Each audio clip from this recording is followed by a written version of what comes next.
This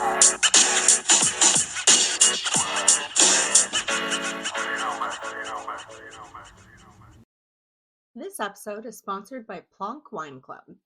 If you like wine but don't like standing in a store pretending you understand tasting notes, this is for you. Plonk is a curated organic wine subscription featuring small production bottles from boutique wineries around the world. No added sugar, no unnecessary additives, just clean, thoughtfully made wines that actually over-deliver for their price. You can choose all reds, all whites, or a mixed box, and you can pick, 4 bottles, 6, or even 12 per shipment. It's basically wine discovery without the guesswork.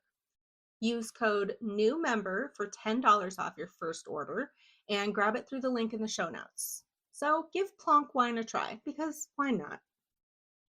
Welcome back, everybody, to Why Not Talk About It. We have our amazing guest, Brooke, finally back with us. Oh my God, thank you. I'm amazing. Obviously. Missed you. The fact that you don't know that Yeah, I know. is concerning. I just wanted you to say it again. That's okay. Oh, you're amazing. Thank you. I needed you to know that. Thanks. Anyway, all right. So today, everyone, we are talking about the one and only millennials. My favorite topic. It's pretty great. Yeah. Because we're fucking great. Yep. So It's listen true. up, everybody. All right.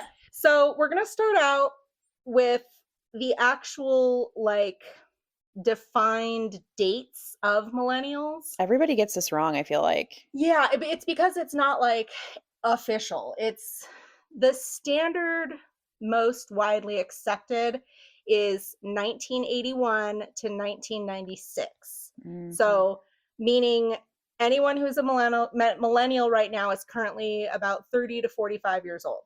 And we're not telling you which one. What do you mean? Oh, wait, I guess we are, because you're going to... Yeah, go ahead.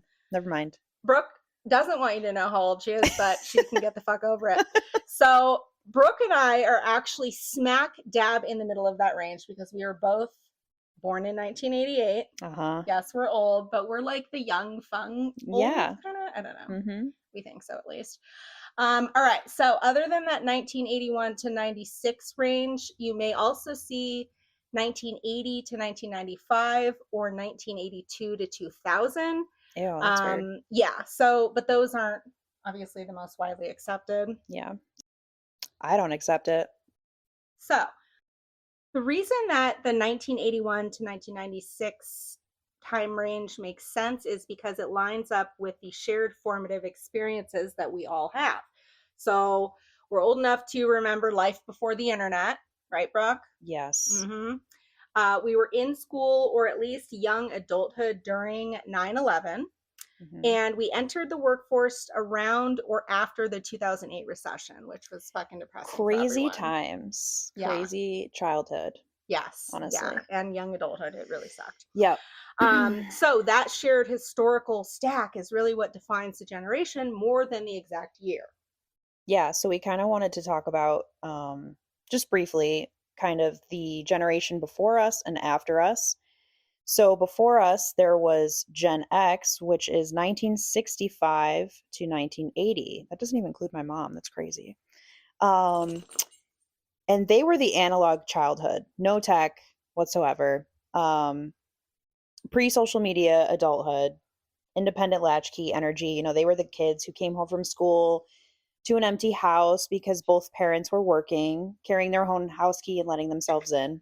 Yeah, it's interesting because you keep hearing the term latchkey, but I'm like, I didn't even know what that was. Really? I didn't actually know what it meant. I was a latchkey kid, but Were you? I mean, I guess not 100% according to this. Now because that I think about it, I think I was too. At a certain point, it wasn't like. Did you do my the entire after-school childhood. programs? That was latchkey. Yes, yeah, okay. Like, I was something I didn't even know it was called. No, Well, I had to stay. I was actually often the last kid left at the after-school program because my mom, Mhm. she's a single mom. She couldn't come get me in Yeah. time. So yeah, I guess I am. I just remember latchkey being in the gymnasium / cafeteria of Yes. my elementary school. Mhm. And we would just play CDs and dance, make up dances. That was so much fun. Mhm. I love that stuff. Yeah. So the generation after us is Gen Z, which is 1997 to 2012. and they are the fully digital childhood era, smartphone natives, and they always communicate first with TikTok.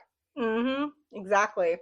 And that, I mean, I don't know. I think it's cool being a millennial because we had kind of both of those experiences. We're right in the middle of like two vastly different experiences, and we've gotten to see both sides, I guess. I don't know. It's pretty incredible. Like, isn't it? Just thinking about how different it is compared to now and just everything we grew up with. It's really wild. Yeah, I agree. So basically, Gen X remembers life before the internet.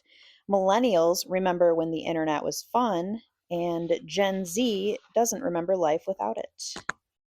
All right, so now let's get into the highs of being a millennial. So we pretty much, kind of like I said, we got the best of both worlds, wouldn't you say? Oh, absolutely. We grew up mostly offline and actually spent time outdoors with other kids and doing things, not just with our face in a tablet and fucking laying around like a bump on a pickle. We were touching grass. We were touching all the grass, eating weird things. I remember as a kid, I would literally What weird thing did you eat? I don't know, like I don't know, like what I would eat. You're a fucking kid, I don't remember. But what I do remember is literally entertaining myself, because I was an only child too, and like, you know, my mom worked, so like I literally had to find shit to do. We're both only child. Yeah.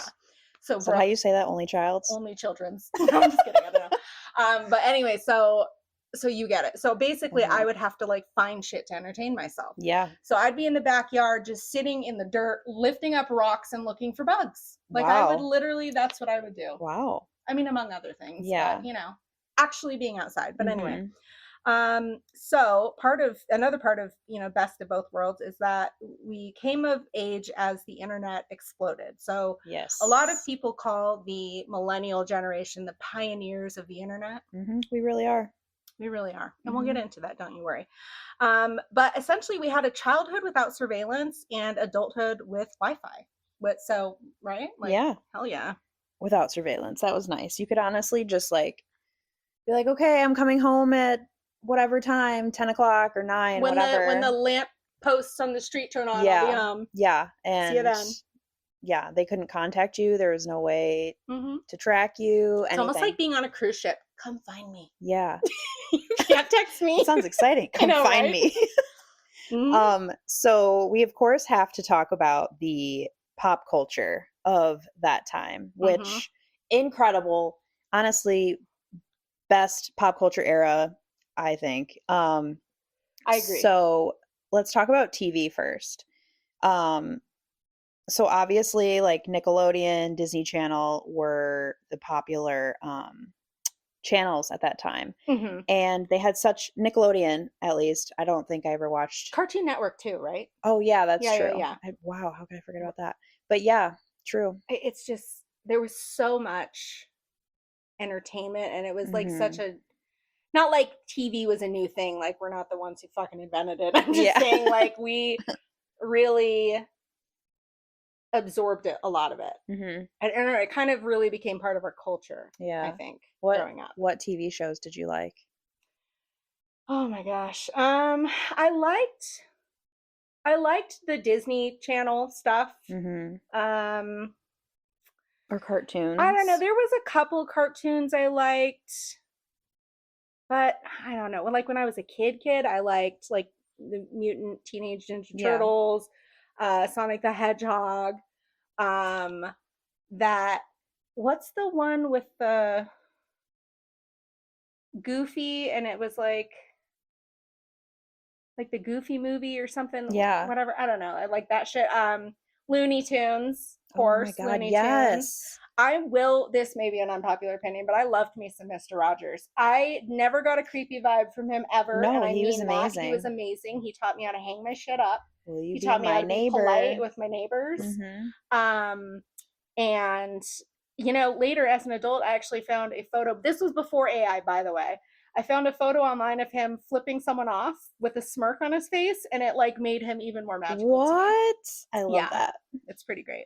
But anyway, keep going. Sorry. That's iconic. So yes.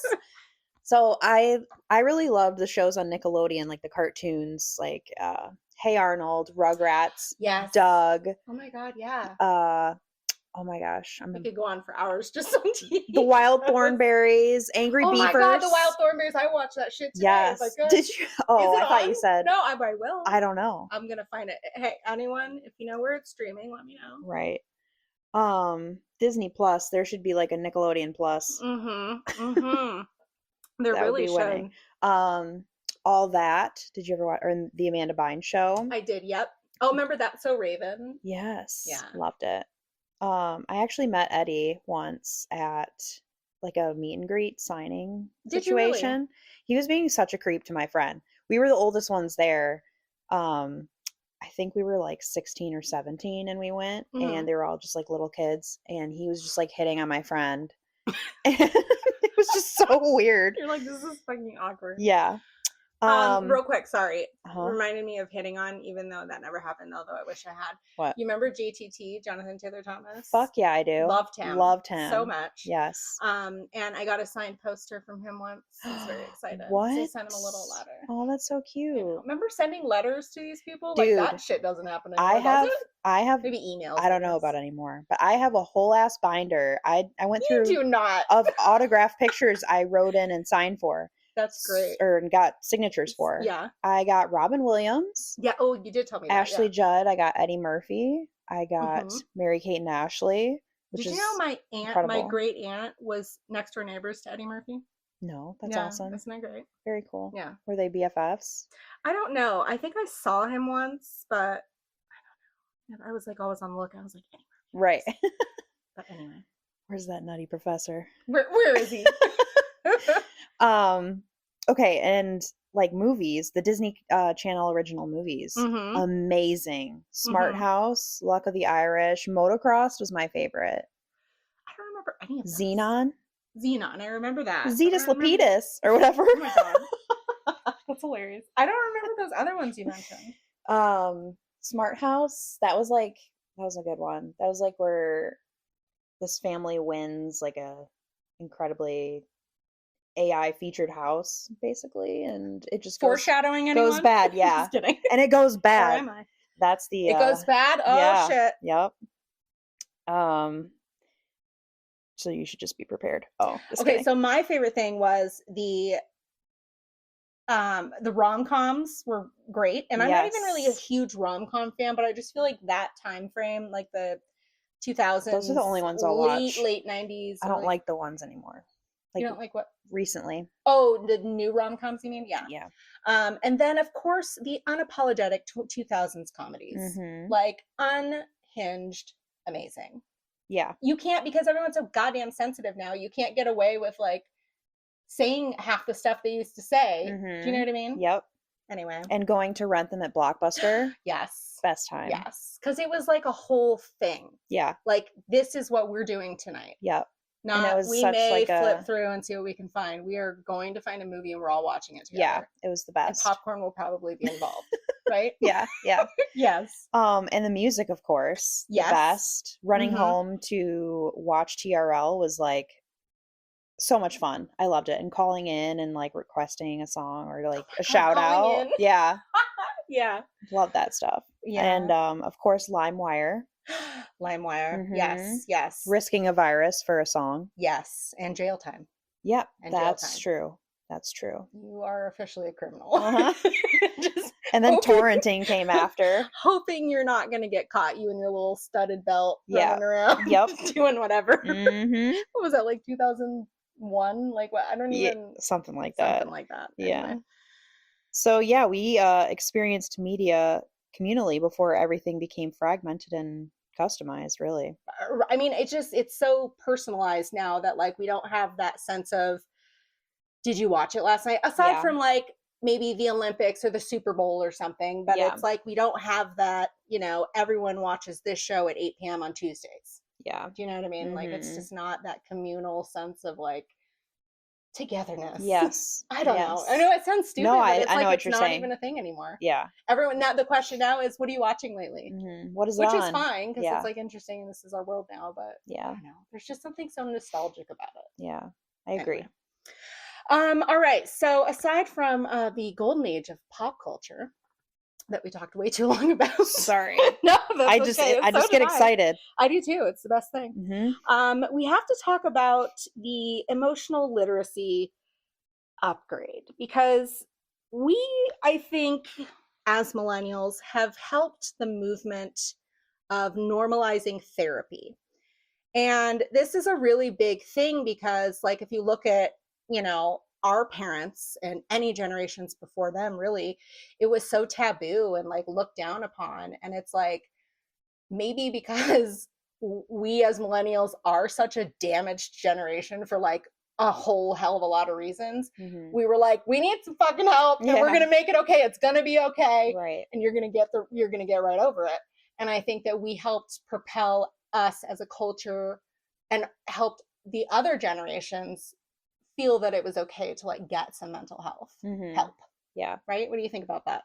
Yeah, I agree. I don't think it was really, I don't know, normalized, I guess, back in their time. Yeah, I mean, talking about like anxiety, burnout, trauma. Yeah. You couldn't really talk about those things openly without getting,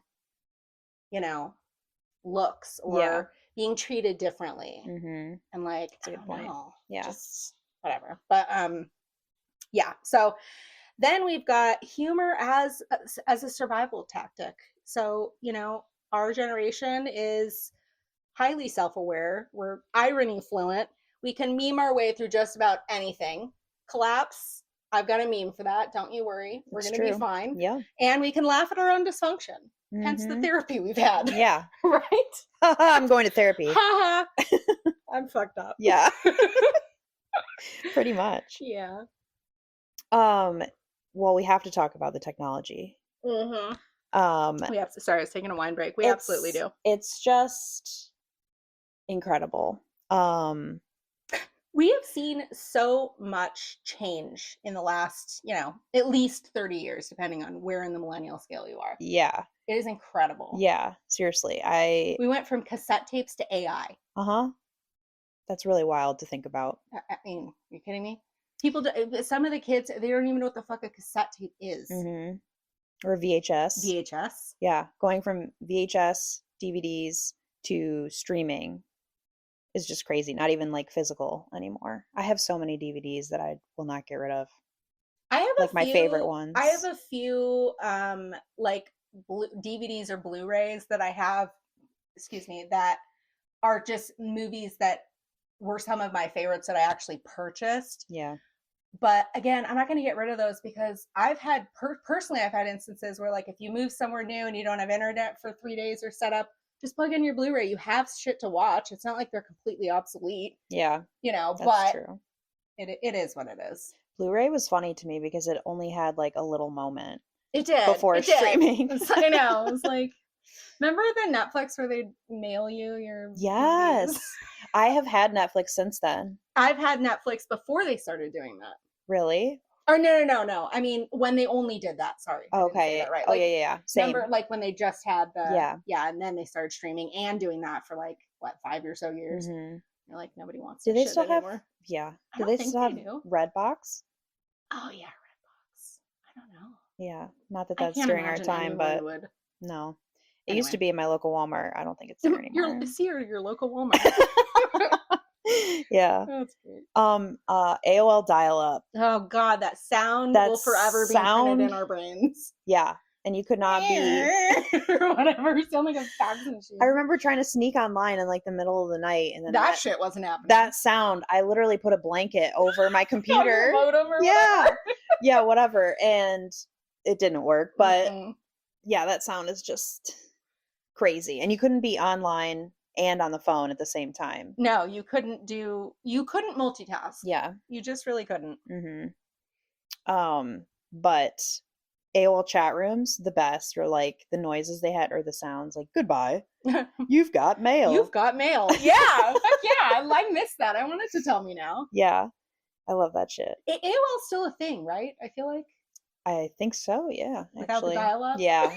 It's just like a Yahoo now type Remember situation. That little yellow man or whatever? Yeah. Like the guy who's like telling children they're walking across the street. Yeah. He looks like that. He's in motion. Yeah. And then AIM is kind of Like like he's going to get the mail. yeah. I'll be right back. BRB. Yeah. There's also AIM where it's kind of like its own thing. You don't need dial up. Was that AOL Instant Messenger? Yeah. Is that what the A was? Okay. Mm-hmm. That you was so could fun. set away messages and all that. That was so much fun. Yeah. I remember one time it was storming really bad and we got like a tornado warning, and so we hid under the stairs, and I put my away message as AFK tornado. I love that. That's great. Yeah. Or you would do like song lyrics and every other letter is capitalized. Mm-hmm. Remember Mavis Beacon, the fictional school typing program, and it was like the 90s, early 2000s. Mm-hmm. So it was called Mavis Beacon Teaches Typing, and it was literally a class at school where you'd sit everyone at their little desk with a computer, and you'd learn how to type, and you'd be tested on if you could type without looking. Yeah. It was insane. Yeah, I loved it. It taught me how to type. I know. I've loved it ever since then. So I actually, when I was taking that class, like I was okay, but I wasn't that great at it. But then after I graduated high school, I had a job where I was literally transcribing like written reports, and I had to like read the report and type. And I learned real quick, I need to learn how to type. It's like I got to get this shit done. But that class did help because I don't know, it's interesting. Like kids these days, like there's a computer when they're like 3, they know how to use it, but we're like, okay. I play typing games now just for fun. Do you really? Yeah, I love typing. Did you want to be a court reporter at one point? Yeah. I did transcribing things or closed captioning. Transcriptionist? I don't know the proper term, but I did that for like a side gig for a little bit. Mm-hmm. It's cool. A lot of work though. Have you ever typed on a typewriter? Yeah. Yeah, me too. Mm-hmm. I loved it. It's so satisfying. It's almost like the original like fidget toy, like click, click, click. Yeah. Click, click. That's so true. I don't know. Yeah, so I think that's it with the tech. Well, okay, no, we had a lot of people don't even remember landlines or rotary phones. Oh God, yeah, you're right. I had a rotary phone when I was a kid.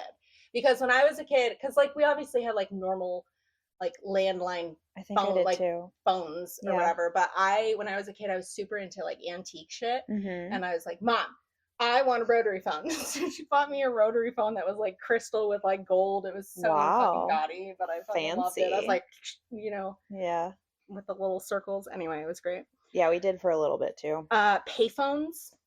Yep. Do those even exist anymore? Hardly. I've seen pictures of them. It's so funny to think like I would never touch a payphone now. Yeah. Because they're so dirty and gross. But like before, it's just like no big deal. Yeah. What the hell happened? We're more hyper aware now. Yeah, I think it's COVID. Yeah. I'm blaming COVID. Yeah. God, yeah, for sure. All right. So, okay. Yeah. And then the cassette CDs, illegally downloaded music. I mean, just all of it. It's just crazy. Yeah.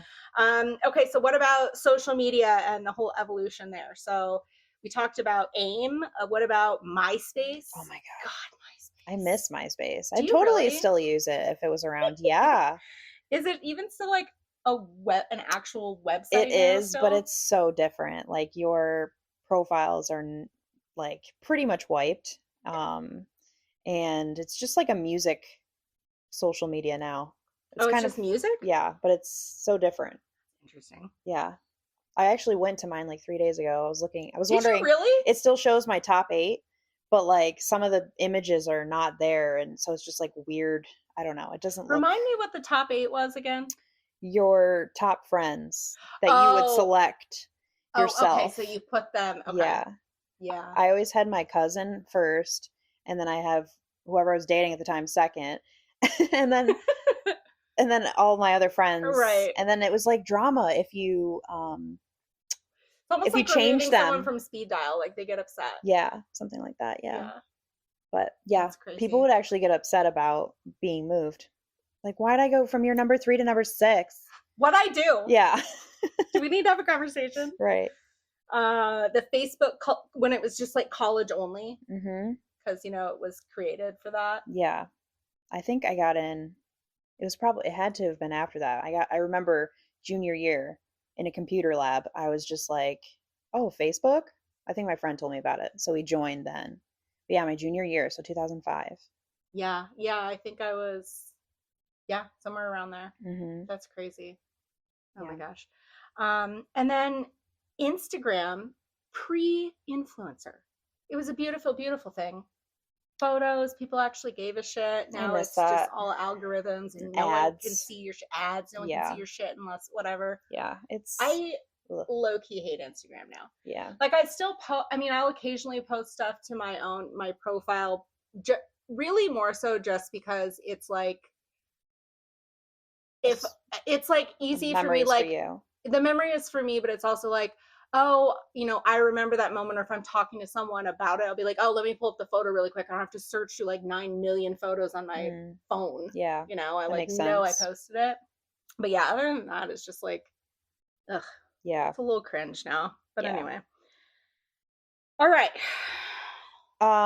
We got to talk about the phones. The The phone phones. evolution. The evolution of our cellular devices. Yeah. It has been a wild ride. I remember my mom having a pager before. Oh, I had a pager. Did you really?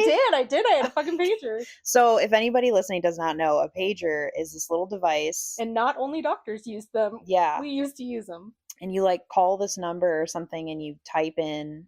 So basically. You type in what you want to say or a number. Yeah. So I don't remember what exactly. happens is if you want to contact someone who has a pager, you would use your phone. You would call their pager number, and what would happen on the pager is the person who called you's phone number would show up on the screen, and then it would alert you to call that number back. That's right. Yep, that sounds right. Don't you worry, I'm well versed in the pagers. Thank you. And it had a little clip. Apparently. It had a little clip so you could put it on your like you were a fucking dad. Hip. Yeah. Walking around with a pager on your belt. Yeah. So stupid. Oh my God. So the next phone, the first phone that I had was the Nokias. It was like little one handheld. It was like a brick. It was like a little brick phone. Yeah. And you could play Snake on it. Yeah, and you had those different faceplates you could interchange. So you had like it matched your fucking outfit or whatever. Mm-hmm. I never got that, but I know of them. You didn't get those? No, mine was like the basic, what is it, gray and blue or something like that? Yeah, it was. Like ugly. But didn't the faceplate come off? I don't know. But I never got a color one. I was changing that faceplate weekly, honey. I was like, no, jealous. Not today. We're doing pink today. Yeah. That's how I'm feeling. I love that. And then I think after that were the flip phones. There's something about angrily hanging up and flipping your phone closed. Yeah, it's like, bye. Bye, bitch. Yeah. There is something so about that I miss. Mm-hmm. Now you have to gently tap the screen so you don't break your damn phone. Fuck you. Yeah. Oh, I can't. Yeah.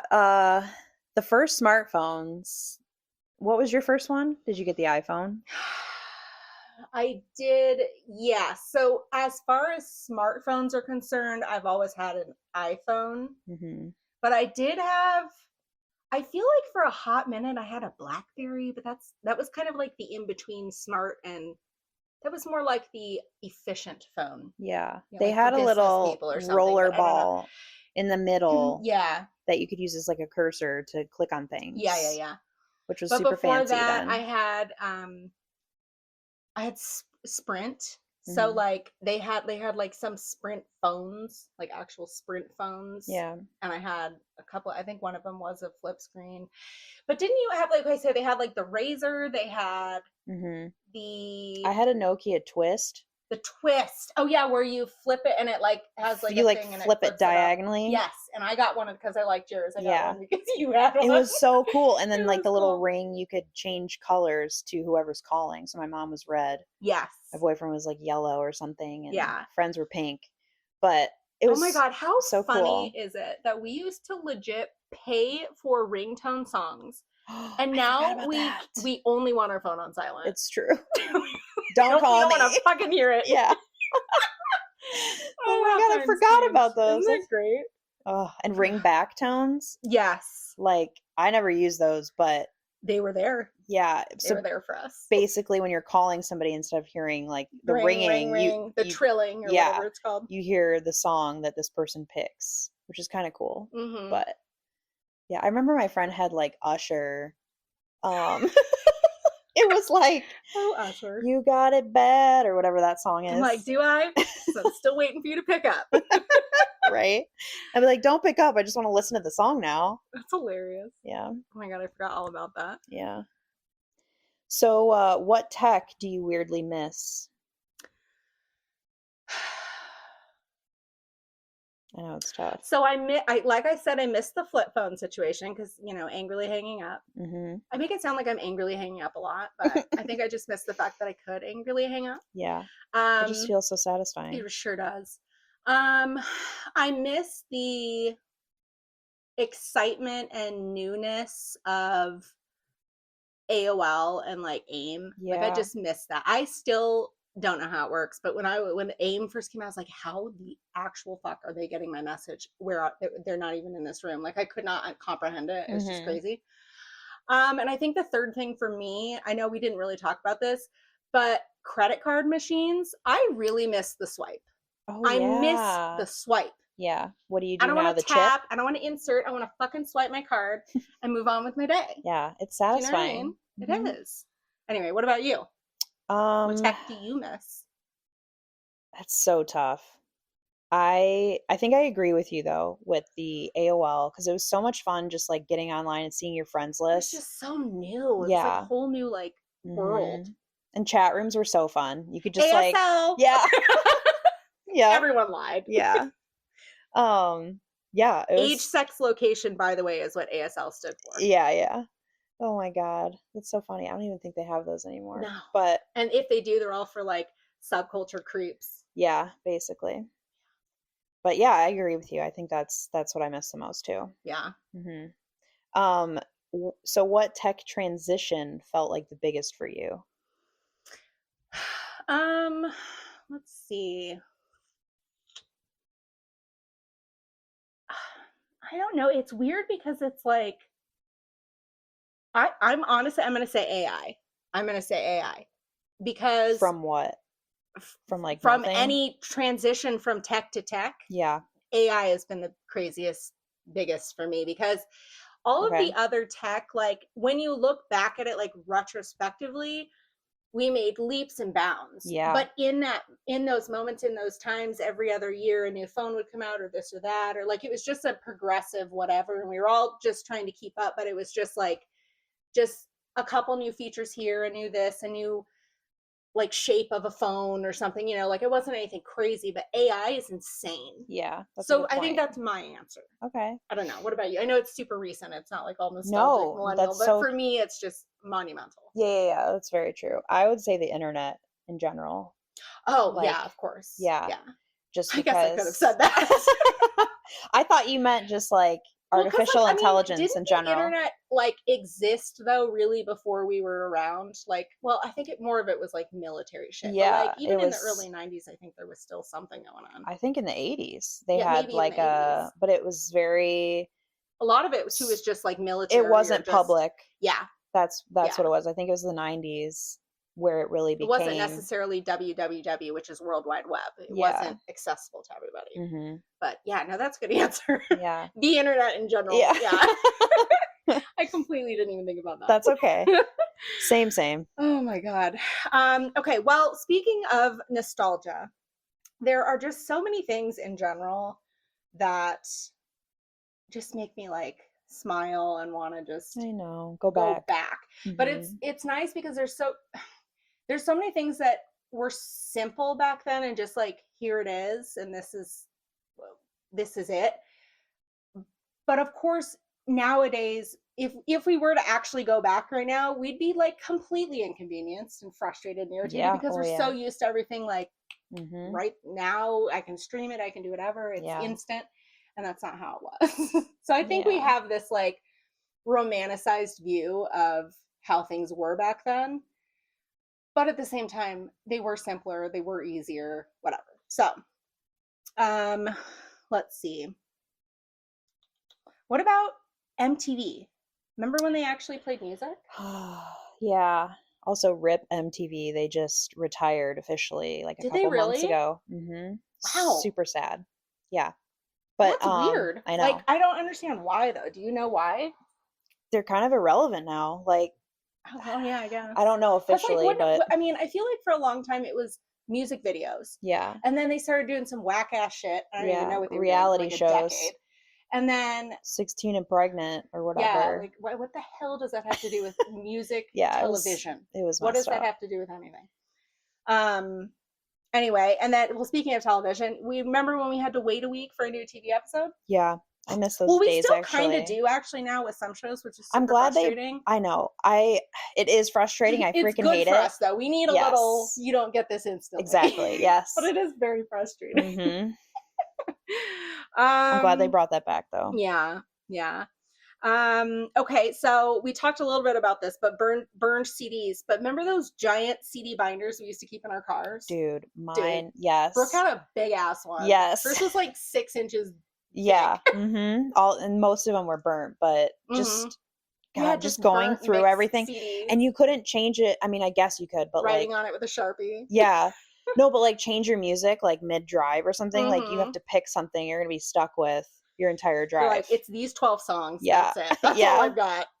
It's the Yeah. thong song and then the entire rest of Cisco. Yeah, yeah. And then one Britney Spears song. That's all you get. Yeah. All right. What about remember passing notes in class?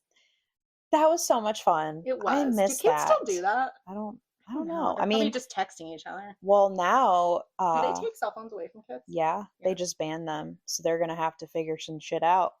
Like nationally or like Just in Michigan. this state? Oh, okay. Yeah. Yeah, they'll probably resort back to that. Let's hope. Because that was fun. Okay, well, on the same note of school, remember Scholastic book fairs? Oh my god, my favorite. I would seriously go and buy all the Animorphs books and all the Goosebumps. The Goosebumps, yeah, those were good. Those were so much fun. Those were good. I remember going with like a bag of pennies one time and this lady hated me. I remember this lady hated me. No, I remember Nancy Drew. I was a big Nancy Drew girl. Yeah. I even read the boys, what are they called?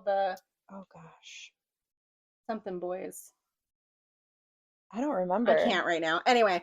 Who cares? They're boys. They're boys, whatever. But Yeah. Nancy Drew, I would always get those books. I can't remember any of the other books right now. Yeah. Anyway. All right. Sleepovers and watching horror movies that you're not supposed to be watching. What about that? Oh, I'm yeah. sure kids still do that though. Yeah, for Right? sure. Yeah. They have to. My cousin used to babysit up my little other cousin and I, and they would play. They were obsessed with horror movies. They would play like Chucky, It, Candyman. That one was really scary. Yeah. And like The Shining. The Shining. Oh Jesus. Yeah. So I totally had that. Loved it though. All right. What other stuff when we were kids? Oh, you remember Dunkaroos? Those little snacks. Those are They were like so- the little kangaroo so graham cracker good. things that you dunked in like some weird fake frosting shit. Yeah. Do you know they brought them back? Did they really? They're in stores. Yeah. Oh my god. Or like those little Lunchables where you Oh my have like God. weird pieces of meat and like Yeah. a cracker. And it used to be filling. It used to be filling. Now you could eat like 9 of them. Yeah. Oh my god. What about Game Boy and like Game Boy. early gaming? Game Boy. I loved Nintendo 64, I think it was. I Okay. loved with the Super Mario, Donkey Kong, all that Yep. shit. We Mario were there for the 64. origination of this, people. Uh-huh. Listen up. It Yeah. was so fun. I am a huge gamer, and Brooke is a big gamer. yes, I started with Super Nintendo when I was 4. Super Nintendo. 4? Yeah, and then I started when got I was like 7 or so. my parents played. Because my cousin, I didn't have one at my house, so my cousin, he had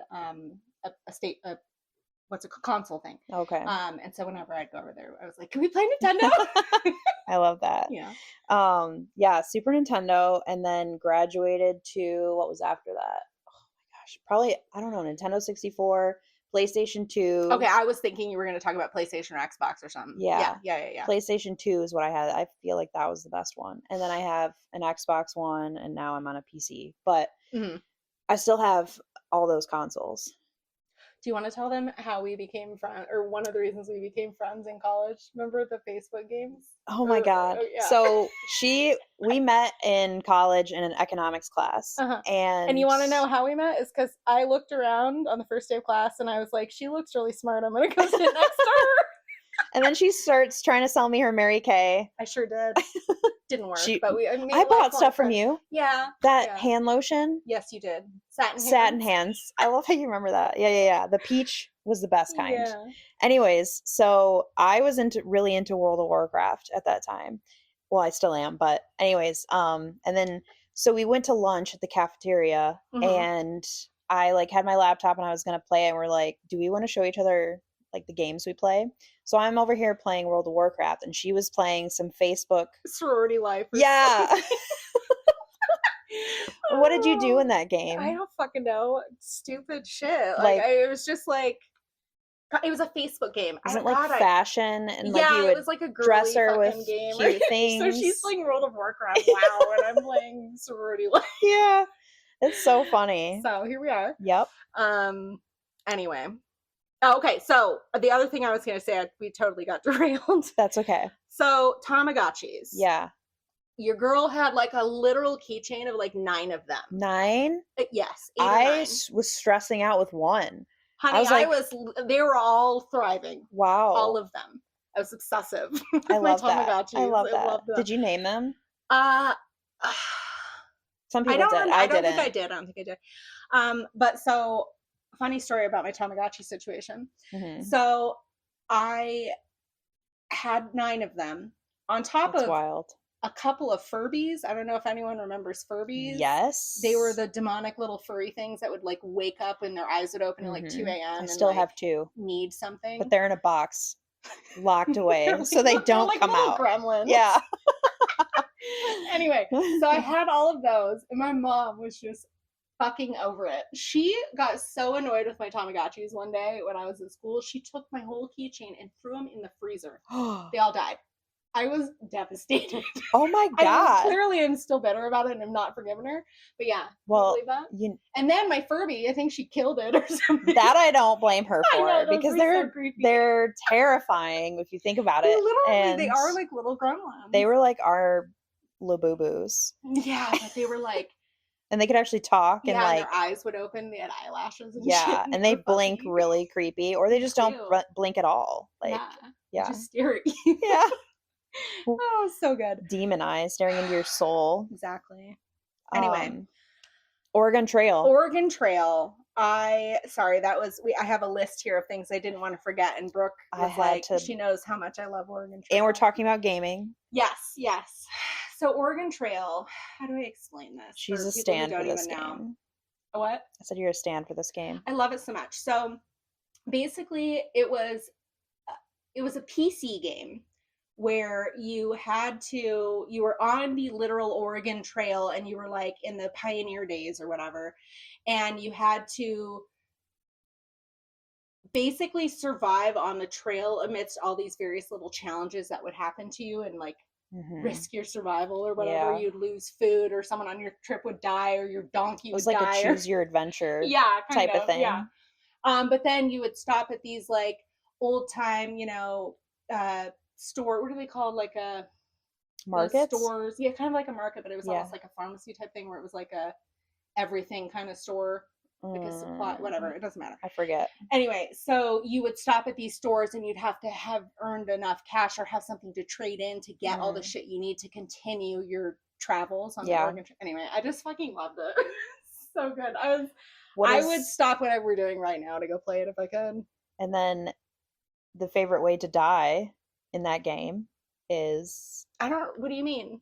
Dying of dysentery. Oh, dysentery. I was like, girl, I didn't die with She has that in the notes. I had to bring it up. Yes, I didn't die. But also that's some people died of dysentery or various other reasons. Well, it's like I don't know, like the one thing I feel like people remember from that game. If you're not like a huge fan, it's like, oh, died of dysentery. Yeah, but I didn't die because I was really good at the game. Oh, I died all the time. So Brooke knows about the dysentery. Yeah. Yeah, but I remember that game. Oh my god, it's so good. But there's just so many other things. There's Beanie Babies. Oh my god, I have so many. I have the Who Diana else? one, but I took off the tag. Who else collected Beanie Babies? Mm-hmm. I had like probably 100 of them. Yeah, It's just such a waste of money. yeah. And the funny thing is people are like, oh, they're gonna be collectible someday. They're not. They're fucking not. Unless you have the Princess Diana one, like mint condition. That one's worth some money. Yeah, I guess. But the other one's not really. I don't know. Bop It. You remember Bop It? Yes. Oh, I love that game. It's so much fun. I don't like the new I haven't played version. that in forever. What's the new version? They have like a fourth option now called Flick It. I'm not even kidding. Wow. Yeah. Just wow. Yeah. Oh my god. Not even kidding. You guys almost spit out my wine. This is not gonna go. Okay. All right. Nostalgia. I don't know what else. I don't know. Okay. Side note. This isn't really quite nostalgia, but does anyone else feel like Christmas music peaked? Like, oh yeah, the new don't- you- ones like- aren't that very good. yeah, it's not like the old Bing Crosby shit. It's like the Mariah Carey, the, whatever. Like, I guess, was it like early-ish, mid-ish 2000s? Yeah. 2000 to 2010-ish? Yeah, I maybe? would say that. Yeah. I don't know. There's a lot of good Christmas music. I agree. I do like Michael Bublé's Yeah, album, Michael Bublé. It's but pretty great. yeah. And I love saying his name. Yeah, Bublé. Bublé. When I worked at FYE, someone came in asking for his CD, but they called him Michael Bubble. Oh my I was god. like, that's You're like, sir, you need to leave. yeah. Disrespect. It's respectful. Oh my god. Yeah, so okay. All right, now we're gonna take a step back from all the fun nostalgia, and we're gonna talk about some of the lows of being a millennial. Mm-hmm. There are many. There are many. Mm-hmm. There are many, and this is one of the reasons all of us need therapy. Yeah. So we're gonna start out with recession. So for those of us who graduated like into the 2008 area, I mean, I graduated in 2007. So like literally right after college, Mm-hmm. I was just fucked because you couldn't get a job. Entry level jobs vanished. The whole just work harder didn't match reality because it's like, that doesn't matter. I could be working as hard as I possibly could and I'm still not going to get a job. Yeah. You know what I mean? Mm-hmm. But I think what worked for our parents was kind of being pushed onto us because they're like, work harder or just keep doing this because it worked for them. Yeah. But it's like, it American wasn't working dream. because we lived in a different world than they did. Yeah. Yep. Yep. So I just feel like that was a real hard blow, or a blowhard, however you want to look at it, for all of us. Don't you think? Yeah, I agree. And then, they were always saying, go to college, get a job Get after. a job, live happily after. Oh, okay. Yeah. Yeah. I mean, at first, I guess, like, we didn't really realize that it wouldn't be happening in that way.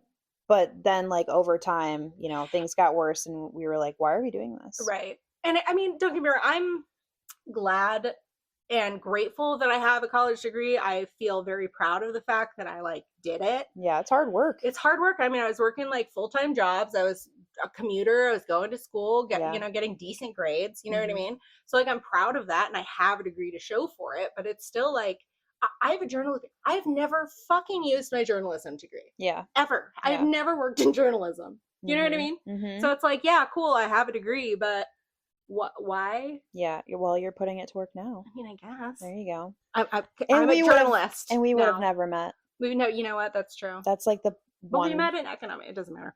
But yes, no, you're right. She's trying to find the silver lining and I'm being a negative now. That's okay.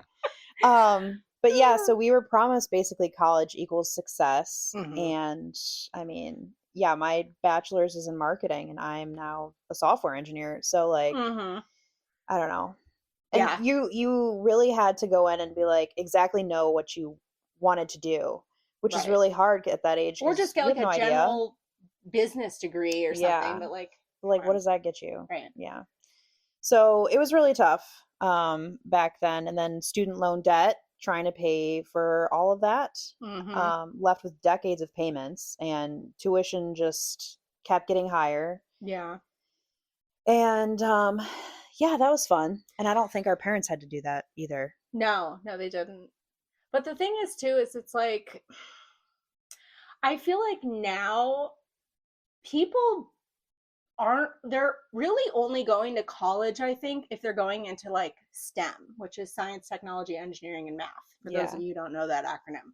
But those really, or I mean, other than that, people are either getting like certifications Yes. or Yeah. doing like trade school type stuff, which is always valuable. I mean, like, when are you never going to not need a working toilet? Like, plumbers are all, I mean, unless we invent something Yeah. that wipes our ass and, whatever, Right. we're always going to need someone to fix that kind of stuff. We So got those are, bidets. We're close. we're getting there. We're getting there. But you know what I mean? Like, we're always going to need, or electricians, like, we're always Yeah. going to need those people to do those things. So those are great fields to get into, or like dental hygienist or Mm. whatever. So I don't know. Or again, STEM, like if you're going to be a doctor, or if you're going to be, an astrophysicist or something. It's definitely important you have more schooling for Yeah, those. please don't have not gone to school if you're going to be doing surgery on Yeah. me. You know what I mean? Mm-hmm. All right. So now housing is another big thing that is tough on everybody right now, but it's especially painful for millennials, I think, because we were sold the dream from a very early age, because our parents, their parents, their parents had that reality. They were able to, I mean, look at where our parents, or other your parents, whatever, were when they were your age. They were like owned a home, had a fucking pension. Mm-hmm. They had 3 kids and a white picket fence. Yep. You know what I mean? Half of us are still like hopping to different apartments, or trying to like save enough money to maybe be able to buy a house. It's just like, I have my own house, but I wouldn't if it weren't for my parents helping me. Yeah, that's It's just honestly why, insane. I mean, I'll be honest, I live with my mom and I haven't moved out because one, I'm not married, but like, or living with a boyfriend, but two, I've always been terrified of like going on my own and And then it just biting you in the ass. yes, Yeah. and like it's more sustainable to just share rent with somebody rather than Right. just pay these insane prices. And that's the So, other thing too, is like people are like having to have multiple roommates just to be able to. yeah. I mean, if you live in New York, I am so sorry. You have to have like 7 roommates in like a studio. And you live in, yeah, a closet Yeah. basically. It's just Mhm. crazy. It's awful, yeah. Isn't it like that in California too, in San Francisco or something like that? I mean, well, yeah, like certain cities are definitely. I mean, California in general it's expensive, but yeah, it's terrible. I mean, I Mhm. have a cousin who lives in LA, and a couple cousins who have lived in LA, and another couple friends who've lived there, and it's just, everything is so fucking expensive. Yeah. A 1-bedroom apartment in like a kind of shitty area is like $2,500 a month. Crazy. Like, that is more than my mortgage. Yeah. It's insane. Mhm. Like, how are people supposed to get ahead if they can't live? Yeah. The generation before us when they had when they first bought their houses, they were like, I want to say like $20,000. But they can sell it for millions, which is insane. Well, I don't know Or about like 20,000. Maybe that was a couple generations before us. yeah, But yeah, yes, like, yeah, it's ridiculous. yeah. Or hundreds of thousands. Yeah. Whatever. Mhm. Yeah. No, I mean, there's definitely places that, you buy a house 30 plus years ago, it was like $250,000, and now it's 1.2 million. Mhm. Like, that is insane. Yeah. Not to mention property taxes. Yeah. You know what I mean? Mhm. I mean, it depends on where you live too, but you could be paying 8-10 grand in property taxes. Yeah. Wild. Isn't it? Mhm. Anyway, Just I stupid. could go on, but it's insane. So yes, long story short, people are, millennials are renting longer and buying later, if at all, Yeah. possible. And just everything is too damn expensive. We can't live the dream that we were promised, and it just makes us feel, like we're not good enough in a way. Like, I don't mean to Yeah. sound like No, it's true. Debbie Downer, but it's I like, get what you mean. it hurts our ego. It makes us feel like, why aren't we where our parents were 10 years At this before? age. Yeah, it's just, I don't know, it's just crazy. Yeah. So I feel like that kind of led to side hustles and Yeah, the 'cause you're whole like, hustle well, culture. I gotta do something. Yeah. So people just creating all these different kinds of side jobs and hoping to make some money, extra money, and Mm-hmm. you still can't even afford half the Yeah, I mean, stuff now. like side hustle is one thing, but then that created a whole hustle culture, Yeah.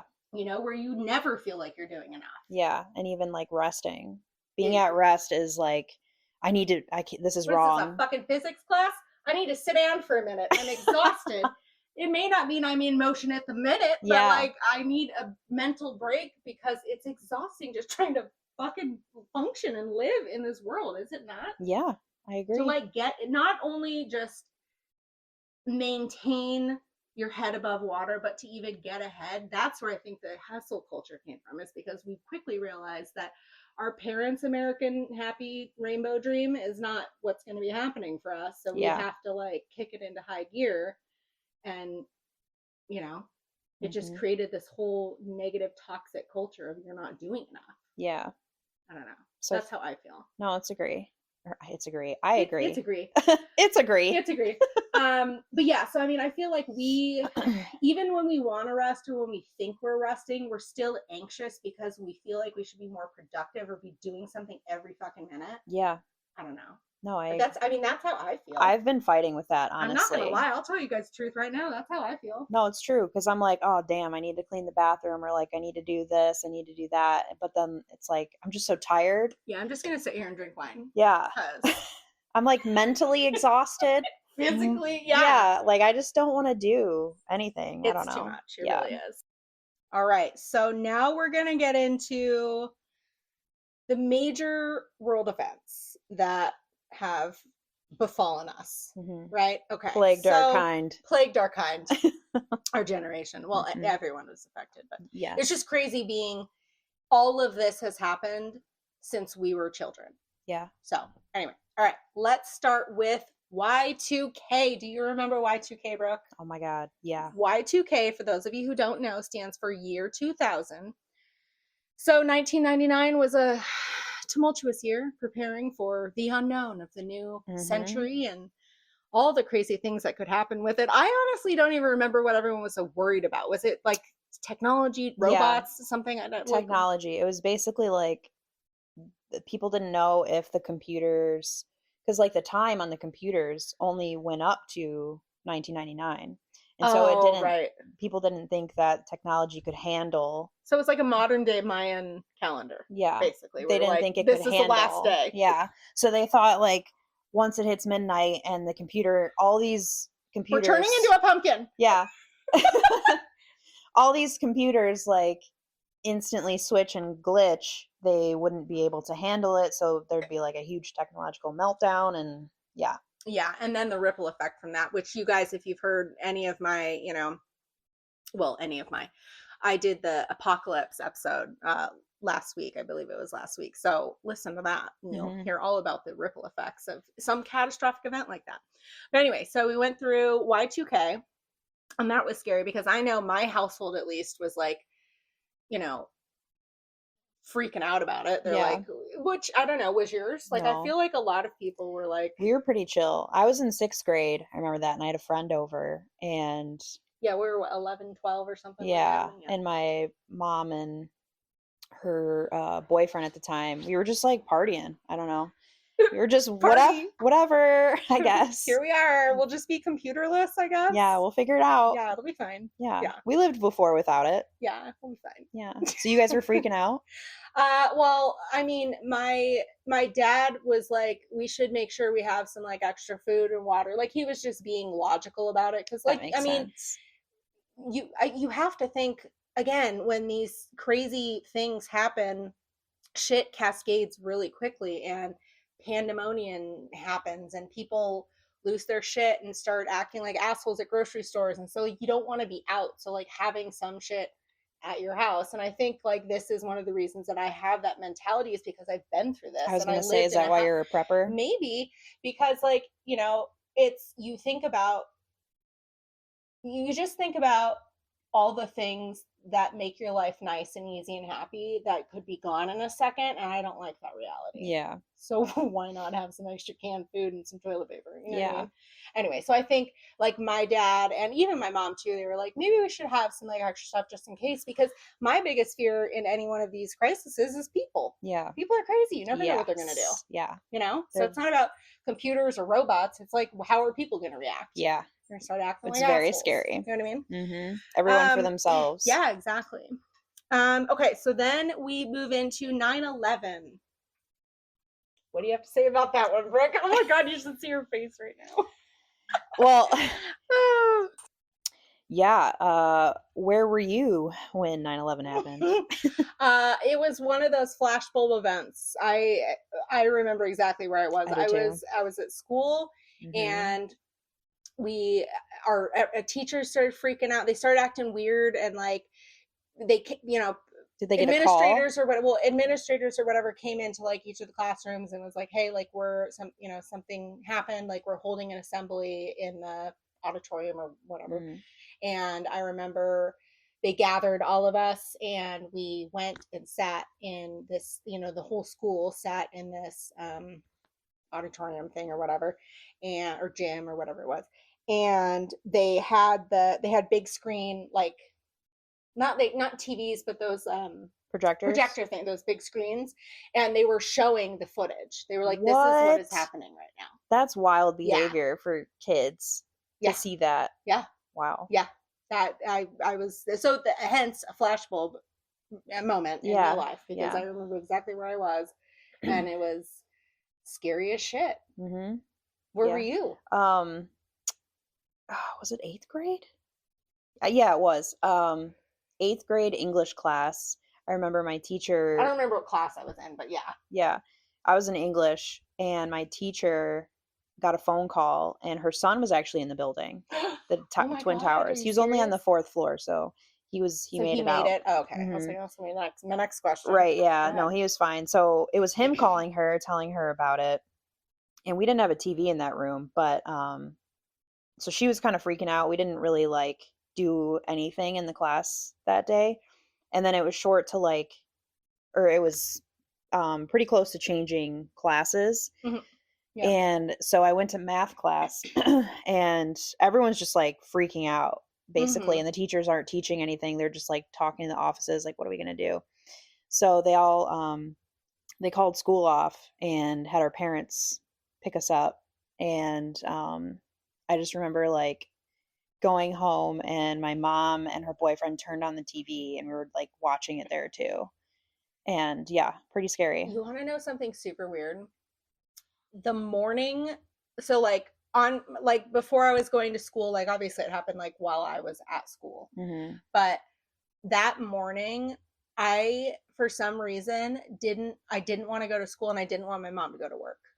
And my mom reminded me of that. Like I forgot it, and she was like, that day you were very, very adamant that you did not want to leave the house, and you did not want me to go to work. You wanted to stay home. And I was like, how fucking weird is that, right? Yeah. Some weird like intuition shit. Energy shit. Anyway, yeah. Yeah, that's the 8th grade class goes to DC every year, but 9/11 was the year that I was in 8th grade, and so we didn't do that. Because we did not do that. Because people were freaking out about being on planes, so we rented buses and went to Mackinac Island in northern Michigan, if no one knows. Yeah. But and I was in California at this time, so I don't really remember if we had something planned, like a field trip. I don't know. But I mean, everything was halted everywhere all over America. I mean, it was crazy. Yeah. So then because of that, we had the Afghanistan and Iraq wars, which was just forever. That was insane. That was terrible. Yeah. And I'm sure a lot of you, I didn't know anyone who went and died, but I'm sure a lot of you know people like from your, school or whatever, who had to go and did not come back. And it's just horrifying. I had a friend. Yeah. You see? That was, it's crazy. It's so sad. So there was that. Then there was the 2008 crash that we talked about. Yep. Which was, I think, because of that, right? It had to have been. I think it was. Yeah. I mean, I was young and I was like 20 or something when that happened. I was like, Yeah. didn't really care like Mm-hmm. what was going on economically. Like, I don't remember, I but just remember that was like, it hit the automobile industry really hard because my mm, dad worked for GM mm, and they were offering people buyouts like crazy there. So he took one yeah, and he retired early. So, I mean, it worked out for him, but he was able to just get out. yeah. Yeah, Mm-hmm. that's crazy. Yeah. Um, but then from there, I mean, it's political instability, just political and economic instability. I think, like since the 2008, like that was our mild form of the Great Depression. Yeah. I think like it really humbled a lot of people, and like ever since we've all been on edge. And I think that's another reason, harkening back to the millennial mindset, is that we are we're just constantly anxious because we've been through so many things at these Mm-hmm. like pivotal moments in our life. Things can change at they any they can moment. change it in any moment. And it's like, Mm-hmm. I'm not sitting here saying that no generation before us or after us will ever have to endure a hardship. I mean, well, like obviously they have, and there's the whole world before us has gone through a bunch of shit, you know what Yeah. I mean? But it's like I feel like our generation has been at the cusp of like so many monumental things. Yeah. That's a good point. It's, Do you know what I mean? yeah.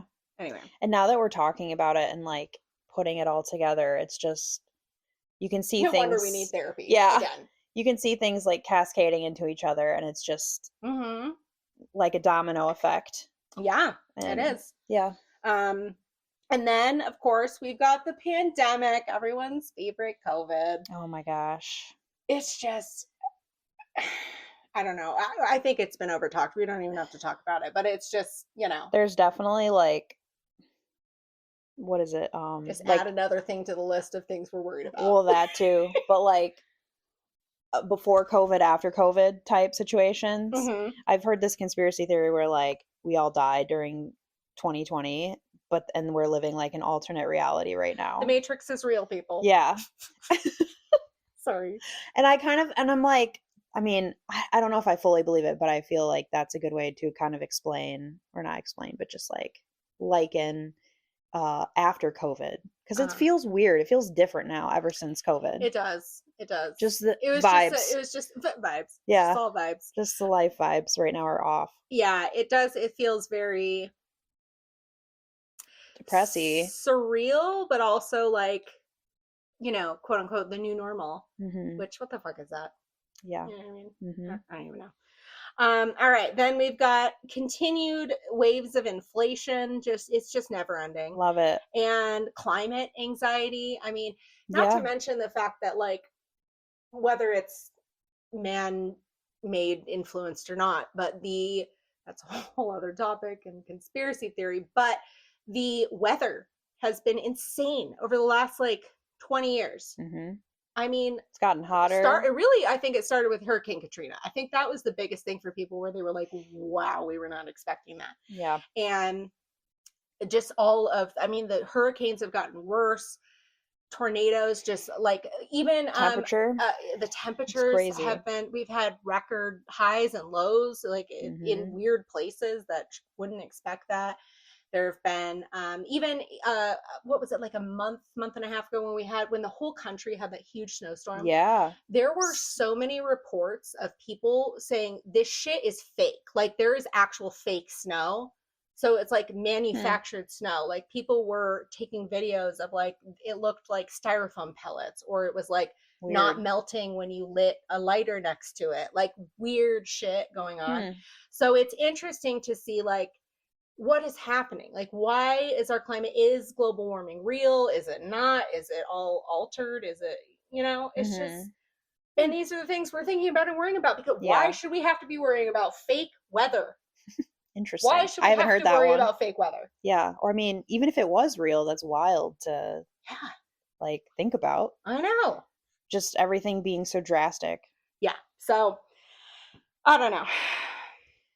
So social media, though, definitely came for us first. We are the first generation to document life publicly, really.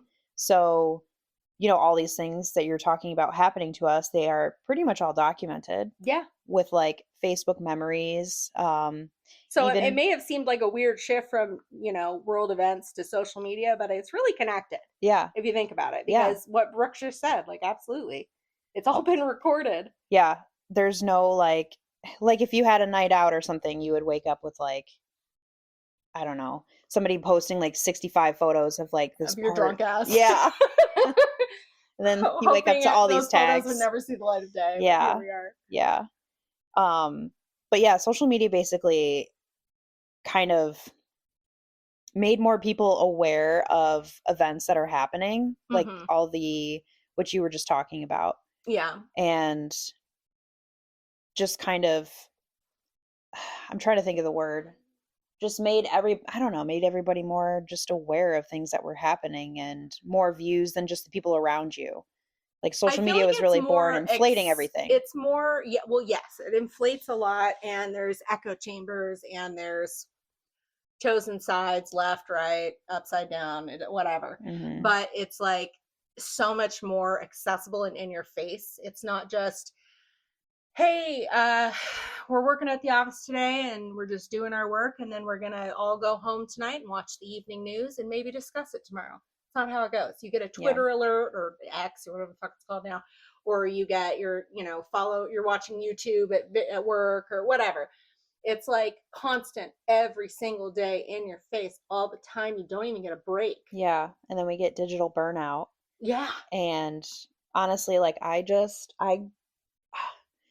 can't answer people right away anymore because I just feel so on edge Mm-hmm. about like constantly having to be on. I won't text someone back for 2 days because Yeah. I'm like, I'm either busy or I need to. I've seen your text. Let me think about how I want to respond, even if it's not even a big deal. But if I'm not mentally in that space right now, Yeah. but I think people are okay with that because I think everyone low key secretly also feels like that. Hmm. So That was like the nice thing though about when we had AIM and no cell phones because you could log off and officially be disconnected I from am officially everything. offline. Yeah, but now with these phones in our pockets, it's just You do like not have mail. we're I yeah, am yeah. offline. We're like constantly Yeah. connected Yeah. and it's just a The lot. dinging and the notifications and the this and that. It's a lot, Yeah. you know. Um And that leads to like also with social media comparison culture mhm. where we are just constantly seeing these I As don't if know. we didn't feel bad enough about ourselves. Right. We're already worrying about a lot. Like Everything. just leave me alone. But then you feel like you compare yourself to this or that, or whatever, and Yeah, it's a lot. where it's all mostly just people put up like positive things about their life. No one's going to say negative things. So, I mean, for the most part, but yeah, you're just comparing yourself to their perfect life or how they look or, they make more money than me maybe or like whatever, Right. anything. And that's just, yeah, more burnout. More burnout. Yeah. And I think that too comes in it's social media technically, but LinkedIn, I I hate think it. I instantly cringed when you said I that. know. LinkedIn is I actually don't hate LinkedIn because I have found that I actually have made some really good, like, genuine connections with people on LinkedIn because the mindset is different. Like, Yeah. people want to connect, they want to promote themselves, they want to collaborate. It's more of a Professional. yes, but I mean, you have to play the game right for Oh, yeah. sure, but like, it's not like posting into the void on Instagram. Yeah. Like, you make a post and like the algorithm is completely different on LinkedIn than it is on any other social. Hmm. And that's a nice thing, is Yeah. it's like you can actually get some traction, you can, whatever. Yeah. But at the same time, there's this almost fake. That game you're talking about that you have to play. You're like, you have to play the game right. Oh, yeah. Exactly. So like, it's almost kind of that like fake best professional pristine version of me. Yeah. Here I am. You always Here's all my proofread, accomplishments. you always everything. Yeah, like, everything has to be perfect. Yeah. But like, if you do play the game right, you can get somewhere. The same with any other social. That's how I found my current job. Yeah, exactly. So Somebody like reached out to me on it there. can work for you, you know what I Hmm. mean? It is just really But stressful it is. It's stressful, and you just never networking. feel like you're good enough Yeah. on any of it. Mm-hmm. And it's like, okay, so if everyone feels like this, what are we doing? Mm-hmm. What are all of us doing? Stressing too much. You know? Burnout. It's just crazy. Mm-hmm. Um all right. So, with that said, let's move into the fact that we are all still waiting to actually feel like adults. Yeah, I really don't.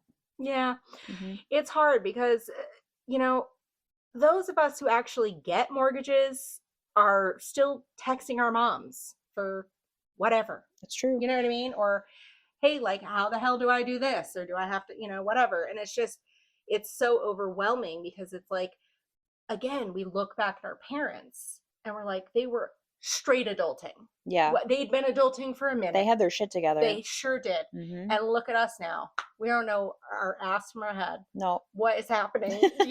Yeah. It's a lot. And like, if you happen to have a stable career, you've still got a serious case of imposter syndrome. Oh my God, I'm afraid of losing my job every single day. Every single day. And I always feel like I'm not And I'm doing self-employed. enough. Every single day, Yeah. It's crazy. Mm-hmm. Yeah, I'm always feeling like I'm not doing enough, or I could be doing more. Yeah, no, for sure, 100%. When I was in the office, I was just constantly like, I was so stressed out just about everything. Yeah. Mm-hmm. You're a minute late. If you're, you've made one mistake in like 2 years. Yeah. It's the end of the fucking world. I had a boss that would always just focus on the negative stuff, never Mhm. like compliment me for anything that I've done. So I Right. feel like that's where that came from too. But yeah. And then, yeah, it just makes you feel so small Yeah. and like, what shitty. do I do? Yeah. I'm like, well, why am I here I'm then? already trying my best. Mm-hmm. Yeah. It's insane. Uh-huh. And those of us with kids are constantly Googling or chat GPTing everything just to get through the day. I don't have kids, but I do that. Yeah, well, even without kids, we're Googling and chat GPTing our way through the day because we're like, whatever. And it's so interesting because, like, we're like, I think, the first generation that doesn't immediately go to our parents for like, because every generation before that, they would go to their parents or their elders to like, how do I do this? You would learn a trade, learn a task, ask, when you're a first time mom or dad, like, how do I handle this? Pass down knowledge. Whatever. Yeah, passing down knowledge. And now we just don't have that relationship. It's been severed almost because of the internet. Yeah, I think it's like the internet. Yeah, the internet is just like an infinite library I'm your parent now, bitch. Yeah. The internet is just like an infinite library of knowledge. Mm-hmm. And like we can get knowledge from way more people than just our family. Yeah. So it's crazy. Mm-hmm. Speaking of family, relationships and life expectations, I think, are definitely different for us. Yes, changing. That's a good, Mm-hmm. People are getting married later, having kids later. Like my mom had me at 28. And my mom had me at 27. Really? I'm now 37. Yeah. Do you know, it's just, mm-hmm. I don't know. I think my dad was 35, but he's a man, whatever. Yeah. I don't know. I think we've all like seen, I think our parents for the most part were baby boomers, that generation. Yeah. And I think that their turmoil as a generation was having the pressure of their parents onto them because their generation was so different. So they pressured them, don't have sex till you're married. Having a baby out of wedlock is this complete sin. You know what I mean? That was the pressure on them. Like we're not just the only ones going through shit. They had a lot going on for them too. And that's all they knew. Or happening to them, I guess. And they were raising us. So what happened is they got into these marriages early. How many of you listening are your parents divorced? Yep. My parents were divorced. Brooke's parents were divorced. I mean, if you look at that, the trickle down, if you really take a bird's eye view at all these different generations and what's, the general theme of all of them, you can see that we're continually trying to handle the effects of our parents' mistakes and then not make them ourselves. But at the same time, we are going in like the total opposite direction. We're healing. We're healing. Yeah. Honey, we're healing. Yeah. You're healing and it's okay. Yes. You know? Mm-hmm. So, but isn't that interesting? We are shattering the norms. We are. And I think that like the reason, you know, one of the reasons I've never been married personally is because, and not saying that I won't ever, but or that I don't want to, but it's just I see it as something that is a big deal and I should wait. Yeah. You know what I mean? Until you find the right person, right time. Yeah. When I'm ready, when I've lived my life, when I've had the experiences I wanted to, when I feel like I've naturally evolved to the point where that's something that I want. Yes. And I do that because I've learned from the generation before me that whatever they did not work. Yeah. You know? Mm-hmm. I don't know. I think it's interesting. No, that's very true. Yeah, I'm not married either, and I'm not against it. I want to get married, but I'm in no hurry. Yeah, and it's so expensive too. It's an expensive mistake. No way. It's an expensive, and to get divorced is even more expensive. Yeah, a very expensive mistake, people. Yeah, I'm saying that's why, like, if you made the mistake, it's very expensive. But like, yeah, waiting, it's smarter to wait. It just seems logistical. Yeah. Right? Yeah. I mean, don't know what else. No, honestly, it's true. Yeah, so same with kids. Like, they're so expensive, and I can't even afford myself. That's why I'm still at home, you know? Yeah, like, I know. It's just, it's crazy. Anyway. You know, our parents were at one job for pretty much their entire life, most of their life. And now it's like I've had probably 6 or 7. Yeah, I mean, I've had like multiple careers at this point. I'm not even 40. Yeah. You know, like it's just the new, and it's like expected and normal now.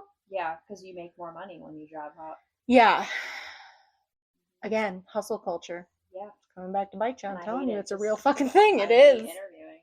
Yeah, no, it's pretty terrible. Yeah. But yeah, I don't know. I agree. So another thing that I wanted to talk about was school, because I feel like school was just so much more different for us than it is now. Oh yeah. Do you know what I mean? 100%. Like, for instance, cursive. Do you know how to write in cursive, Brooke? I do. I forget some letters, but for the most part, yes. I can do my name, at least. Did you know that students now don't learn cursive anymore? Really? It's banned from schools. Like, they don't teach cursive anymore. It's banned because it's evil? I don't know, but they just don't, and it's like, I get it to a certain extent. Like, it's not necessary, like, because so many people are typing now, like not a lot of people even write, which like they're still teaching like writing and handwriting and shit, but it's like cursive is no longer so a how thing. Do they like do signatures now and stuff? I have no idea. It's a really good question. Interesting. Yeah, I know, isn't it? It's weird. Just sign and print. Yeah, just A, S. They're not connected at all. Yeah, not like a fancy pinky up. Yeah, the Z that looks all fancy as shit. No, none of that anymore. So that's writing, but let's move into math now, because I want to say how proud I am that we are the only generation that has had to learn real math and then what they're calling new math. What is new math? New math is a very roundabout, confusing way to get to the same fucking answer as the regular math that we learned. Isn't it called like Common Core now or something? Whatever. Shit. I don't know. Maybe Common Core, but I think it like the general whatever term is new math, because it's not old math. I don't know why we needed it. And I don't, it's almost like it popped up overnight. Like, instead of, it's not called PowerPoints anymore, it's called pitch decks. Just everyone decided overnight it was called pitch deck. You didn't know that? No. Yeah, they don't say PowerPoint or you're going to be dating yourself. They're called pitch decks or slide decks or whatever. That sounds like, yeah, it's just like all of a sudden a corporate thank meeting. You. Exactly. So all of a sudden it just overnight, it was like, this is what we're calling it now. And if you call it this, then you're an idiot and we're going to side eye you. Ew, I hate that. I know. It's weird. That's what I'm saying. So I'm just going to say that millennials, because we are the parents of the children who are now learning new math, we have to know old math and then learn new math to then tell them, here's how you do it in old math, way easier with 15 less steps. Yeah. Isn't that crazy? Yeah. I don't like that. I don't like that. Not one bit. No. Like that Steve Carell gift. Nope, don't like that. Don't like it one bit. Yeah. So I'm curious if they still use, probably not at this point, use the T9 calculators. Do you remember those? They were like super fancy ones that you would use. Oh, that you could do like weird like formulas and shit Yeah, on. yeah, Yeah, I never understood those because I'm not good at math. That's yeah. why I went to school for writing, where I can make my own answer That makes instead of having to sense. find someone else's. That makes sense. Yeah. Yeah, like Um, mine? No, just kidding. yeah, exactly. We all have our strengths. Yeah. Um, I loved math. she did. She's very good at math. Um, Hence economics. you were in there too. I didn't go to the final. That's for sure. I wasn't gonna say it. I just didn't show up. I was like, fuck it. Yeah, we had spent all night studying. All night I was like, can we have a break? Yeah.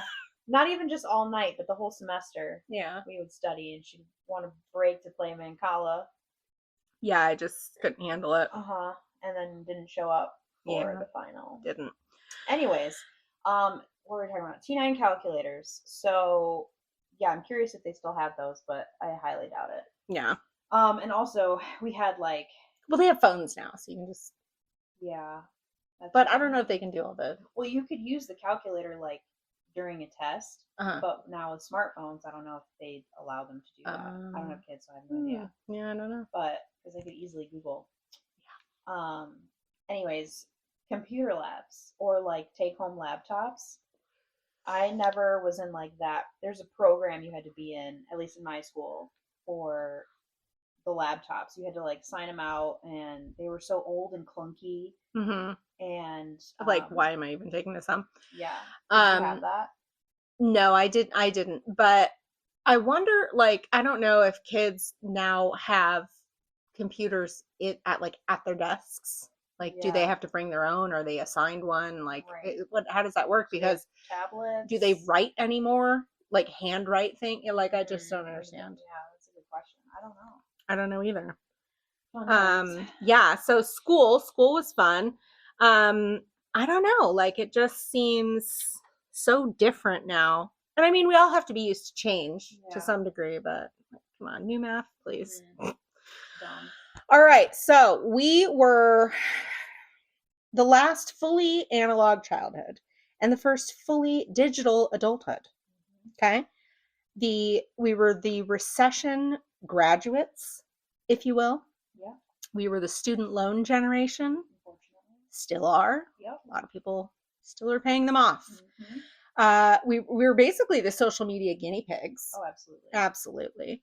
The pandemic, young to mid adults, when things are finally maybe starting to go, okay, that shit happens. Thank you. I think, we're the middle child generation. That describes us perfectly well. Perfectly. Yeah. It really, really does. Mm-hmm. We're also the customer service generation.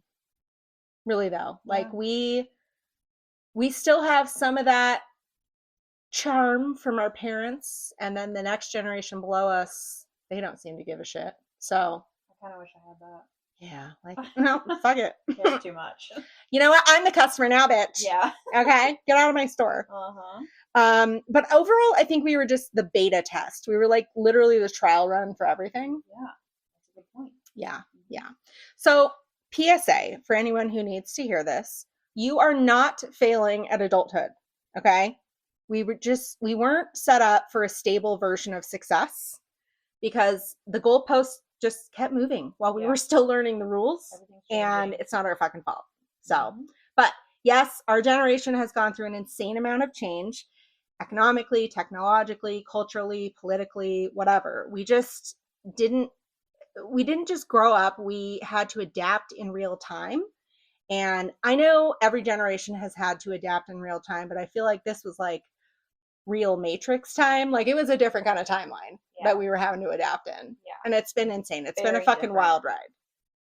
All right. So before we close out, here are a couple of our personal millennial truths. And you know what? I'm going to let Brooke go first. Okay. So I have 3. We somehow feel accomplished and behind at the exact same time. Yes, we do. Yes. Yes, we do. And also, we are not going to stop using LOL or haha in our texts, so don't ask us to. Nope. Gen Z. Nope, because we feel like mean or rude if we don't. Why Yeah. do we feel like that? I don't know. I feel like a sentence is taken more serious if I don't have an LOL. Right. I'm like, are you mad And at I'm me? like, oh God, yeah. Are you mad at me? Mhm. What do we need to talk? Yeah. Yeah, People it's need real. to know it's lighthearted It is. up in here. Up in here. And my last one is we're not, especially me, ready for the things we grew up with to be considered vintage. Hashtag vintage. Yeah. The whole 90s jeans situation is upsetting me because one, they don't look good on my body type, and two, it feels like just maybe 10 years ago it was a thing. Yeah. Like, it doesn't feel like it should be vintage at this point. You know what I mean? Agreed. Well, those are my three. What are yours? Oh, honey. Okay. So, first and foremost, we grew up during so many major events that our resting state is now just mild panic. Yep. So, the whole, me neither. Yeah. It's like I'm just constantly, there's this like background noise of just anxiety. It's just like lingering there. Something I need to be doing. Or something I need to be doing, something that could go wrong. What am I going to do? It's just fucking never ending. You know what I mean? Yeah. All right. Next up for me is if you call without texting first, I'm assuming there's an emergency. 100%. Yeah. Please just text me first. Or only, don't call me. Don't freak me out. I don't need that kind of. I'm already on edge, as you've learned. 24/7. I am not available. And at that same time, if someone rings my doorbell, I treat it like a home invasion. I will hide. Yes. I will not come to the door. I will peek through my thing, the little peephole thing, and like slowly turn my lights down. Still, yeah, like no one is home. Yeah. No one is home. I'm sorry. I'm sorry about it. And lastly, we are just doing our best. We really are. We are out here just trying to fucking make it through one day at a time. Yeah. We really are. It's insane. Therapy helps. Therapy helps. It really does. Like we said earlier, we're healing. We're healing. Yes. We're healing through all of the generational pain. It's a real problem. Yeah. All right. So, do you, Brooke, feel more nostalgic about being millennial or more exhausted? I think I want to say nostalgic because when I look back at those times, I mean, I'm obsessed with like the music and the movies and all that pop culture stuff. And, so I think I have like a more positive view of, that time, and I would go back in a heartbeat. Yeah. I loved it so much. How about you? Both, I think. So like I have, well, I want to say a healthy amount, but it's probably realistically an unhealthy amount of like just exhaustion from just everything and just trying to exist day to day. But I do still feel an immense like pride of our upbringing and our childhood and the things that we all collectively shared and did and went through and experienced and all the things. Like, I really think that our generation as millennials was a very unique one at a big, like, pivotal turning point in society and in advancements in our world. And I think that the biggest thing for me is that we've just had to be on the cusp of everything as it came out, as it happened, having to try and feel like you're trying to at least stay one step ahead of it, but you feel like you're 5 steps behind it. Yeah. And it's just that's the exhausting part, is feeling like we've had to, like, we've experienced like a huge leap of humanity in a short amount of time. It's just been like this never-ending ride along.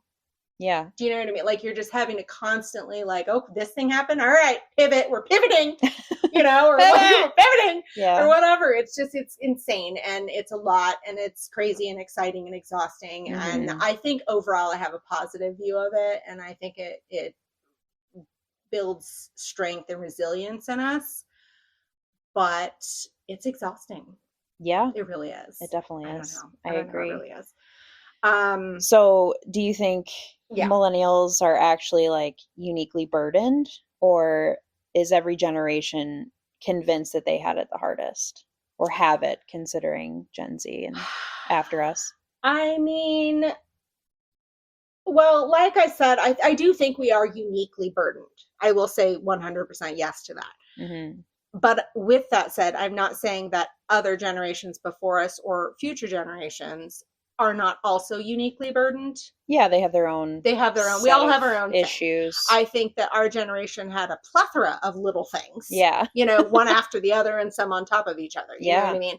But it's like, I think that, and with that said, I do think that every generation is convinced that they had the hardest because That's all they they know. lived it. They went through it. That's all they know. That's what Mm-hmm. they experienced. That was their experience, and that's theirs. Yeah. And this is ours. And the next generation is theirs. You know Yeah. what I mean? So yeah, I don't know. What You about you? answered, no, you answered that perfectly. Oh, I thanks. totally agree with all of that. Oh, okay. Well, that's good. That was really good. Thank you. Yeah. Thank you. All right. So my question is, and this is for all of you too, by the way. This isn't just me and Brooke. Yeah, Okay. please comment. Let us know. Let us know. Please vent. It's free therapy. You're welcome. It is. All right. So my question is, did we get screwed or did we just get resilient? Resilient. Brooke? Yeah. Yeah, 100%. 100%? Yeah. I'm like 85, 10, 15, but it's fine. Well, I think we got a little screwed. I don't know. But I think we're mostly resilient. We're trying to find the positive. Yeah. I feel like so strongly about how cool it is and how epic that we are in this like birth of technology to now.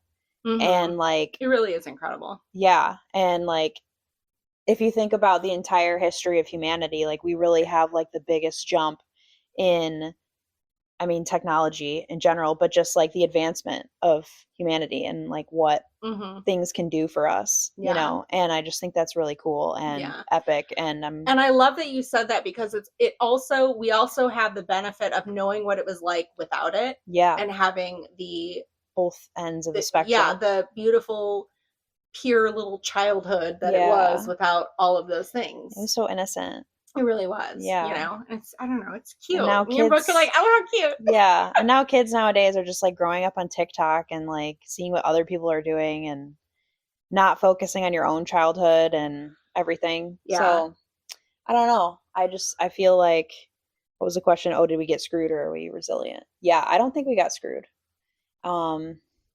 Because best of both worlds, I think. Yeah. I agree.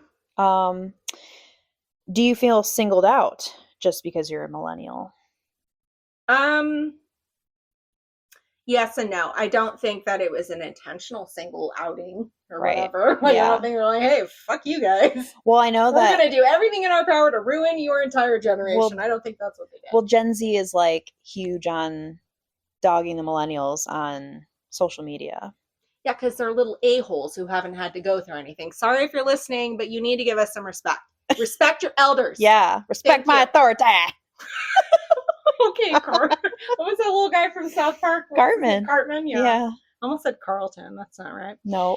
But no, I don't feel singled out. But I do in a way that it like, because I do feel, even 10, 15 years ago, everyone was like ripping on these little millennials because we were the young generation. We were the Gen Z back then, Yeah. And I feel like we rip on Gen Z. It's just what we do. We love you. Sorry, but be respectful. Yeah. Like it's our time now. Thank you. We're in our prime. Yeah. But I feel like I have respect for the generation before me, and I have hope for the generation below me. Yeah. And I think that once you reach the age that we are now, and once every generation before us has reached our age, you get that feeling like you are kind of the middle child. You get like, okay, I can learn something from this and I can still be in touch with, the younger side of me. Yeah. So yeah, I don't know. I don't feel singled out, but I do feel like we've had a lot more we've just had to be very, very adaptive, more than I think a lot of other people have had to be. So Yeah, I think I that's my can agree answer. with that. Yeah. Yeah. I don't feel singled out either.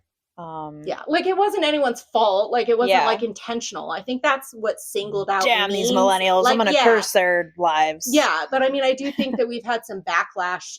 Like, yes, people have said damn the millennials, whatever, but it's like, why? Is it just because we were the young hip, whatever generation, and now the Yeah. young hip generation is Gen Z? They're getting probably the same shit, That's true. So I think it's Yeah. just the trickle down. I think it's just how it works Yeah. amongst generations. I agree. But all right, so last question, and I want you guys to answer this in the comments. What do you think is the hardest part about being a millennial? All right, Brooke, answer. She's looking at me like, is it just for them? No, it's for you too, honey. That's so hard. I think definitely like the state of living, just it being in existence right now. Like existing is very, very money, paying just for a lot. things. Like when the generation before us, everything was so cheap and they could really afford, I mean, they, like we were talking about earlier, they could afford a house with their, they could afford groceries. Yeah. And houses were so much cheaper. Meanwhile, I'm like, I can't buy carrots. Yeah. They're too expensive and they're not even organic. Fucking carrots. But yeah, I think that's the hardest part because we were just promised that and now it's definitely not. Yeah. It's so hard right now. Yeah, I agree. I think I mean, I agree. I think that it's hard being that, middle child mentality and trying to meet the expectations that have been bestowed upon you and trying to still feel the connection to the younger you, which is now the next generation, while we're being constantly berated by them. Yeah. So it's almost like in trying to find that connection with the younger generation, I'm ultimately finding a connection with the generation above me because I know they've already been through this exact thing with our generation. Yeah. Do you know what I mean? Yeah. Like we all shit on them. Every generation shits on the younger generation. Every single one ever. Definitely. Right? But and maybe that's just the way it is. Yeah. And that's fine. But I think we all grow and mature and reach a point in our life where we realize, like I just said, there's something you can learn from both sides. Yeah. And we're all in this together, whether we're on a different timeline or not. We're all going to, for the most part, experience the same, linear. I don't know. I don't know how to explain it. Do you know what I mean? I know what you mean. Yeah. Yeah. Definitely. So, I don't know. But yeah. All right, everybody. We are finally done. Sorry. This was a very, you know what? Not sorry. You're fucking welcome. This was a long episode and I hope you enjoyed it. Because we're talking about our existence here. We really are. So it's going to take a while. More than an hour. We are going to take our damn time. Yeah. And y'all, any generation is going to just pause and let us talk, okay? Because we clearly need it. Yeah. Thank you. Healing. Hashtag healing. Oh my God. All right. Well, thank you so much for joining us. Brooke will be back again soon. Yes. Thanks for having me. Yes, of course. I know some of you are probably wondering about Lee. He will be back, but he's an actor and he is doing a couple of back-to-back shows. So he is going to be very, very busy and we have not had time to record. So you may not hear, So you may not hear from Lee for honestly another month or two. Sorry about it. You have to deal with me, Brooke, any other, brave souls who decide to join me. But yes. All right. Thank you so much. Thank you. We will see you next week for another wild ride. Bye. Bye.